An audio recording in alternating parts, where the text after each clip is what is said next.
Hi guys, if you want to connect your Captain 300 headset to your PS5, then the setup is really very simple once you use the right method. So in today's video, I'm going to show you exactly how you can connect it and how you can set up the audio properly. So first of all, you need to check how your headset connects. So the Captain 300 usually works via the USB dongle or 3.5 mm cable. So if you have a wireless version, you can use the USB adapter. If not, you can connect directly through the controller. So in order to set it up, first of all, you need to plug the USB wireless dongle into your PS5. Then you just have to turn on your headset. It should connect automatically within just a few seconds. But if it doesn't, you can restart the headset and try again. Once connected, you can move to the audio setup.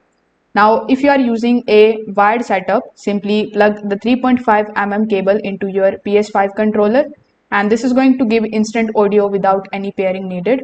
Make sure that the cable is fully inserted for proper sound. Now, once this is done, you just have to go to the settings of your PS5.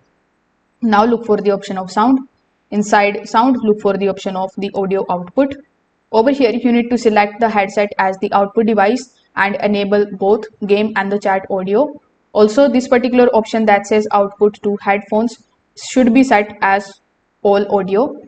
You can also adjust the volume and microphone settings for the best experience. So if this video helped you out, make sure that you like this video and subscribe to the channel. Thanks for watching.